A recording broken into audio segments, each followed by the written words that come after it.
أعوذ بالله من الشيطان الرجيم بسم الله الرحمن الرحيم وإذا حضر القسمة أولو القربى واليتامى والمساكين فارزقوهم منه وقولوا لهم قولا معروفا وليخشى الذين لو تركوا من خلفهم ذرية ضعافا خافوا عليهم فليتقوا الله وليقولوا قولا سديدا إن الذين يأكلون أموال اليتامى ظلما إنما يأكلون في بطونهم نارا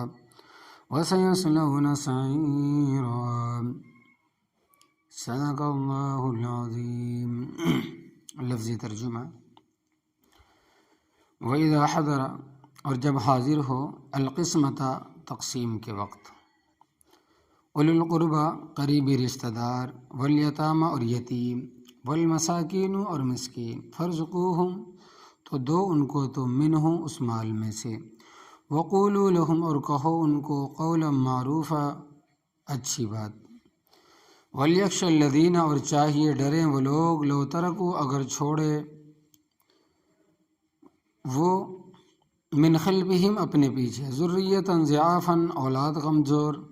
خافوا علیہم، خوف ہوگا ان کو ان کے بارے میں، فلیتقوا اللہ، پس چاہیے وہ ڈریں اللہ تبارک و تعالیٰ سے، ولیقولوا، اور چاہیے کہ کہیں قولا سدیدا، بات درست، اچھی بات، ٹھیک بات، ان الذین، بے شک وہ لوگ، یاکلون، جو کھاتے ہیں، اموال الیتامى، یتیموں کا مال، ظلما، زیادتی کرتے ہوئے، انما، پختہ بات ہے، یاکلون، کھاتے ہیں، یعنی کہ بھرتے ہیں، فی بطونہم، اپنے پیٹوں میں، نارن، آگ، وسیصلون، اور ان قریب داخل ہوں گے، سعیرا، بھڑکتی ہوئی آگ میں۔ اس سے پہلے آیت کریمہ میں آپ تمام حضرات کے سامنے یہ بیان ہوا تھا، بتایا گیا تھا کہ ماں باپ اور قریبی رشتہ دار جن سے وراثت کا حصہ مل سکتا ہے، جو مال چھوڑ جائیں اس میں مردوں کا بھی حصہ ہے اور عورتوں کا بھی حصہ ہے، چاہے مال تھوڑا ہو یا بہت زیادہ ہو، اور یہ حصہ طے شدہ ہے۔ آگے ان حصوں کی تفصیل بیان ہو رہی ہے، اور اس سے پہلے غیر وارث رشتہ دار، یتیم، مسکین اور غربا سے حسن سلوک کا حکم دیا گیا، کیونکہ جب وراثت کا مال تقسیم کیا جاتا ہے تو ایسے موقع پر عموماً قریبی رشتہ دار آ جاتے ہیں کہ دیکھو کس طرح تقسیم کرتے ہیں، اور یتیم مسکین بھی اس امید پر آ جاتے ہیں کہ شاید ہمیں بھی کچھ مل جائے، تو اس کے متعلق اللہ تبارک و تعالیٰ کا حکم ہے کہ وَإِذَا حَضَرَ الْقِسْمَةَ، اور جب حاضر ہوں وراثت کی تقسیم کے وقت، اولو القربیٰ، قریبی رشتہ دار ہوں، قریبی رشتہ دار اور ہوں وہ بڑے غریب، والیتامى، اور یتیم، یعنی تقسیم کے وقت اپنی برادری یا محلے یا اپنے قصبے سے یتیم بچے آ جائیں، والمساکین، اور مسکین آ جائیں، فارزقوہم منہ، تو دو ان کو تم اس مال میں سے جو مرنے والے نے چھوڑا ہے، مگر اس موقع پر غریبوں، مسکینوں اور یتیموں کو کچھ دینے میں تفصیل ہے۔ ایک تو اس وقت تمام وارث موجود ہو، کیونکہ اگر ان میں سے ایک بھی غیر حاضر ہوا تو مشترکہ مال میں سے کسی کو کچھ نہیں دیا جائے گا، نہیں دیا جا سکتا۔ دوسری شرط یہ ہے کہ ان میں سے کوئی نابالغ نہ ہو، کیونکہ نابالغ کی اجازت کی شریعت میں کوئی حیثیت نہیں ہے، چاہے وہ دیکھا دیکھی یا شرم کی وجہ سے کہہ بھی دے کہ میرے حصے میں بھی سے دے دو، میرے حصے میں سے بھی دے دو، پھر بھی اجازت نہیں ہے۔ تیسری شرط یہ ہے کہ سب کے سب یتیموں مسکینوں کو دینے پر راضی ہو، اگر بعض راضی ہو اور بعض راضی نہ ہو اور پھر بھی نہیں دے سکتے۔ یہ تین بنیادی شرطیں ہیں، اگر یہ پائی جائیں تو تقسیم سے پہلے یتیموں مسکینوں کو دیا جا سکتا ہے، اور تقسیم کے بعد ہر ایک اپنے حصے کا مالک بن جائے گا، پھر اپنی ملک میں جو چاہے کرے، اور اگر غریبوں مسکینوں کو نہیں دے سکتے تو وقولوا لہم قولا معروفا، اور کہو ان کو بھلی بات، مثلاً اس کو کہو کہ بھائی ہم مشترکہ مال میں سے دینے کے مجاز نہیں ہے، کیونکہ کچھ وارث غیر حاضر ہیں، یا یہ کہو کہ بھائی اور وارثوں میں سے کچھ نابالغ ہے، اس لیے دینے کے حق میں نہیں ہے۔ یہ اس واسطے دینے کے مجاز نہیں کہ کچھ راضی ہیں کچھ راضی نہیں ہیں، نہ دینے کی وجہ ضرور بیان کریں، کیونکہ اگر وجہ نہ بیان کی تو ان کے دل میں آئے گا کہ انہوں نے ہمیں بالکل ٹھکرا دیا ہے۔ اور مسئلہ یہ ہے کہ جب بھی کسی کو بات سے شبہ پیدا ہو یا اس کے کام سے کسی کو وہم پیدا ہوتا ہو تو اس کا فرض ہے کہ وہ اس کا فرض کیا ہے کہ وہ وہم کو دور کرے، شبہ شک کو دور کرے، تاکہ لوگوں کے دلوں میں شبہ نہ رہے۔ چنانچہ ایک دفعہ نبی کریم صلی اللہ علیہ وسلم مسجد نبوی میں اعتکاف میں بیٹھے ہوئے تھے۔ عشاء کے بعد آپ صلی اللہ علیہ وسلم کی بیویاں کسی خانگی مسئلے کے لیے، گھر کے مسئلے کے لیے آپ صلی اللہ علیہ وسلم کے پاس آئی۔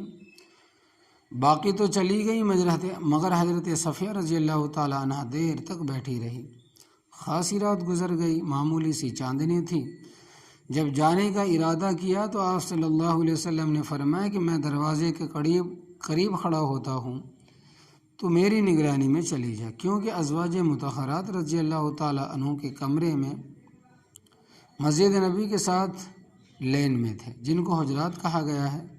قرآن پاک میں مستقل صورت ہے، سورۃ الحجرات۔ مسجد نبوی کے ساتھ پہلا کمرہ حضرت عائشہ رضی اللہ تعالیٰ عنہا کا تھا، اور دوسرا حضرت حفصہ رضی اللہ تعالیٰ عنہا کا تھا، تیسرا حضرت ام سلمہ رضی اللہ تعالیٰ عنہا کا تھا، چوتھا حضرت میمونہ رضی اللہ تعالیٰ عنہا کا تھا، اور وہیں حضرت صفیہ رضی اللہ تعالیٰ عنہا کا کمرہ بھی تھا۔ تو آپ کھڑے رہے اور وہ چلی گئی۔ اتنے میں حضرت اسید ابن حضیر رضی اللہ تعالیٰ عنہ اور حضرت عبادہ ابن بشر رضی اللہ تعالیٰ عنہ آ گئے۔ یہ دونوں بہت گہرے دوست تھے۔ تو آپ صلی اللہ علیہ وسلم نے فرمایا کون ہو؟ تو ان دونوں نے اپنے نام بتائے۔ آپ صلی اللہ علیہ وسلم نے فرمایا کہ میرے قریب آ جاؤ۔ آپ صلی اللہ علیہ وسلم نے فرمایا کہ تم نے دیکھا ہے کہ ایک عورت ابھی میری نگرانی میں گئی ہے؟ انہوں نے کہا کہ ہاں دیکھی ہے۔ آپ صلی اللہ علیہ وسلم نے فرمایا کہ وہ میری بیوی صفیہ تھی۔ انہوں نے کہا کہ سبحان اللہ حضرت، کیا ہمیں یہ بھی کوئی وہم ہو سکتا ہے؟ آپ صلی اللہ علیہ وسلم کے پاس رات کو کوئی اجنبی عورت آئے، ایسا کیسے ہمارے کو وہم ہو سکتا ہے؟ نبی کریم صلی اللہ علیہ وسلم نے فرمایا کہ ان الشیطان یجری من الانسان مجری الدم، جہاں تک انسان میں خون کا دوران ہوتا ہے وہاں تک شیطان کا بھی دورہ رہتا ہے۔ میرے دل میں خیال آیا کہ ممکن ہے کہ شیطان یہ وسوسہ ڈالے کہ یہ عورت کون تھی اور رات کو کیوں آئی، اس لیے میں نے خود اس وہم کا خلاصہ کر دیا کہ وہ میری بیوی صفیہ تھی۔ دوسری بھی آئی تھی مگر چلی گئی، اس کا نام زیادہ تھا، اس کا کام زیادہ تھا، یہ بیٹھی رہی۔ تو بخاری شریف کی روایت سے معلوم ہوتا ہے کسی کے قول یا فعل سے اگر کسی کو شبہ یا شک پیدا ہوتا ہو تو اس کا فرض ہے کہ وہ خود اس کو دور کر دے اور اپنا دفاع کرے، اپنے آپ کو بچائے۔ تو محترم حضرات، بزرگوار، تو یہ مسئلہ بیان ہو رہا تھا کہ اگر یتیموں مسکینوں کو دینا کچھ نہیں ہے تو ان کو اس کا سبب اور صحیح بیان کر دو، جس طرح کہ پہلے بیان ہوا۔ اور یاد رکھنا یتیموں کے مال کے متعلق بہت احتیاط کی ضرورت۔ کتنی احتیاط کی ضرورت اس کا اندازہ اس مسئلے سے لگائیں کہ یتیم بچہ ہے، اس کے کپڑے ہیں، آیا اس کے کپڑے صرف پہننے کے لیے کسی اور بچے کو دیے جا سکتے ہیں یا نہیں،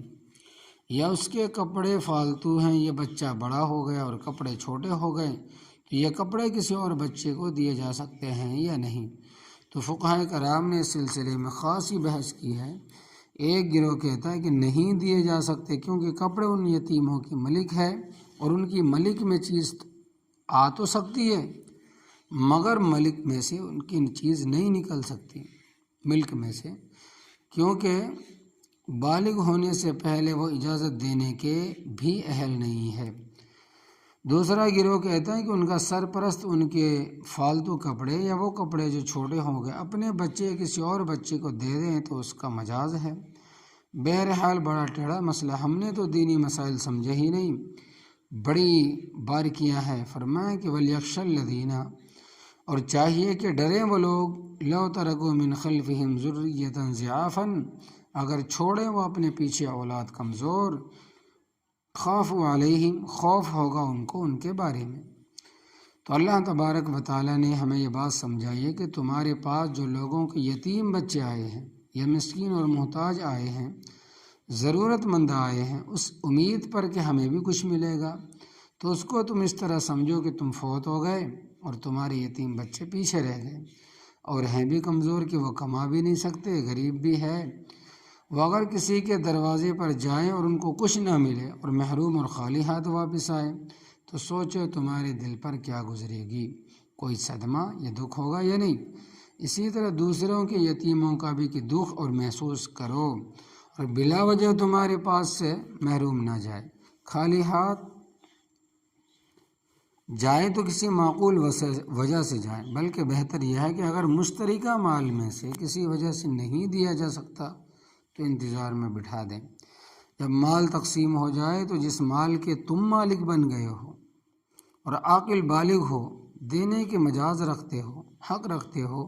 اس میں سے ان کو دے کر بھیجو، خالی ہاتھ نہ بھیجو اور ان سے ہمدردی کرو۔ فَلْيَتَّقُوا اللَّهَ، پس چاہیے کہ وہ ڈریں اللہ تبارک و تعالیٰ سے، وَلْيَقُولُوا قَوْلًا سَدِيدًا، اور چاہیے کہ کہیں بات درست اور معقول، تو چاہیے کہ کہیں بات درست اور بالکل ٹھیک، یعنی ان کو معقول طریقے سے سمجھا دیں، جھڑکے نہیں، بھگائے نہیں، ڈانٹے نہیں، تاکہ ان کے دلوں میں وہم اور کدورت پیدا نہ ہو۔ آگے اور سخت مسئلہ ہے، اس کو اچھی طرح سمجھنا اور اس پر عمل کرنا، صرف برادریاں نہ پالنا۔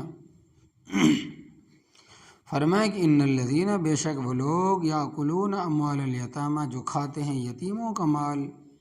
ظلم، زیادتی کرتے ہوئے، شریعت کے قاعدوں سے تجاوز کرتے ہوئے، کیونکہ شریعت یتیموں کے مال کو کھانے کی اجازت نہیں دیتی۔ انما یاکلون فی بطونہم نارا، پختہ بات ہے کھاتے ہیں، ڈال رہے ہیں اپنے پیٹوں میں دوزخ کی آگ۔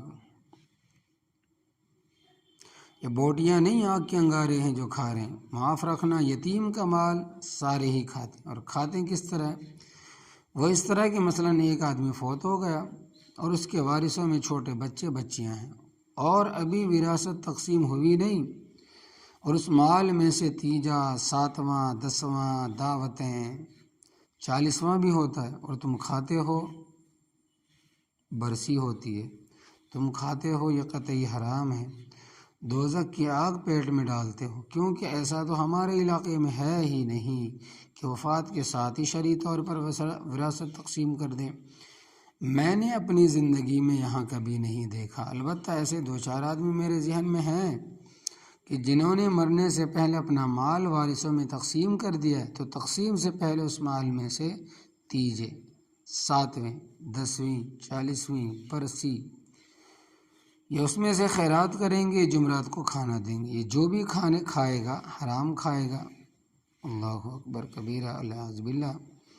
اور یہ تمام فقہاء کرام رحمۃ اللہ علیہ کا اتفاقی مسئلہ ہے، اس میں کسی کا کوئی اختلاف نہیں ہے۔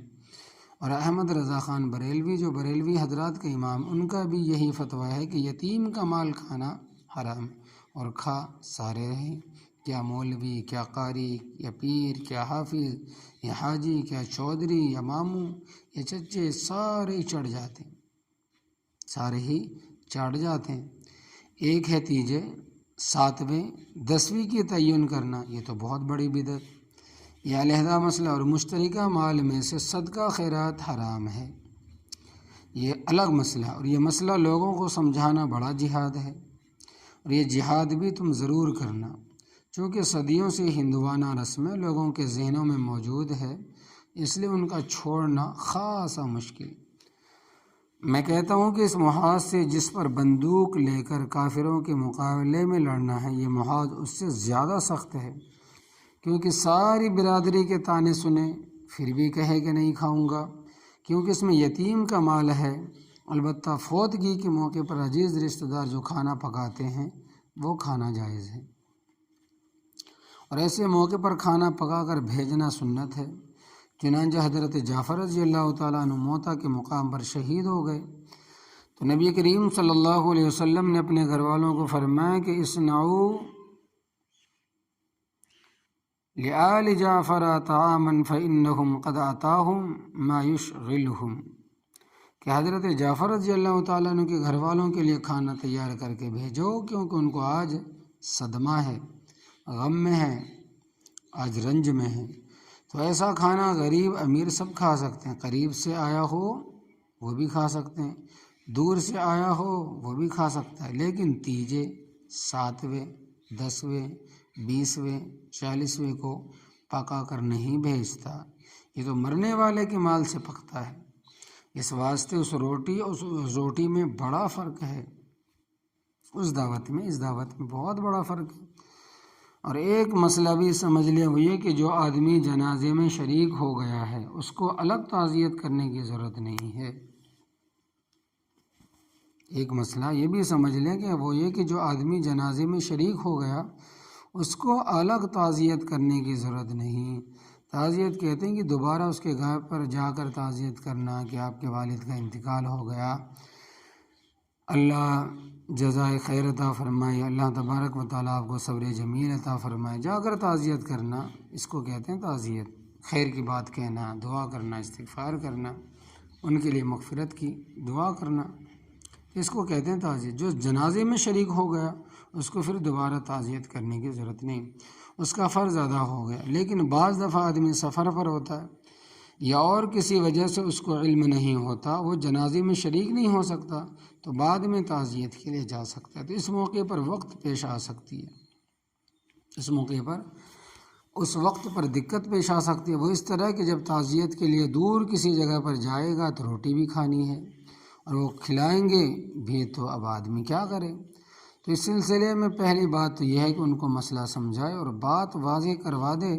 کہ چونکہ تمہارا مال شرعی طور پر وارثوں میں تقسیم نہیں ہوئی اور میں مشترکہ مال میں سے کھا نہیں سکتا، اس لیے کہ ناراض نہ ہو۔ البتہ عورتیں ضد کی بڑی پکی ہوتی ہیں اور مسائل بھی کم سمجھتی ہیں، لہٰذا اگر کوئی عورت ضد کر جائے کہ تو نے روٹی کھا کر جانا،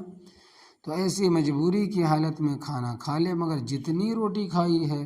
اس سے زیادہ پیسے اس کے کسی بچے یا گھر کے کسی فرد کو دے دے تو یہ معاوضہ ہو جائے گا اور حرام سے بچ جائے گا۔ لیکن ہے بڑا جہاد کہ ڈٹ جائے اور رسموں کو چھوڑ دے۔ اللہ عمل کی توفیق عطا فرمائے۔ میرے خیال میں اس سے پہلے ایک شخص فوت ہو گئے تھے، جب ان کے پوتے کو دفنانے کے بعد دعا کی گئی تو انہوں نے اعلان کیا کہ ہم نے کوئی تیجا یا ساتواں نہیں کرنا اور نہ ہی کوئی اس ارادے سے ہمارے گھر آئے۔ میں بھی وہاں موجود تھا۔ ان کی برادری کے کچھ آدمیوں نے کہا کہ پھر تو ہمارے سے کٹ گیا ہے، علیحدہ ہو گیا ہے۔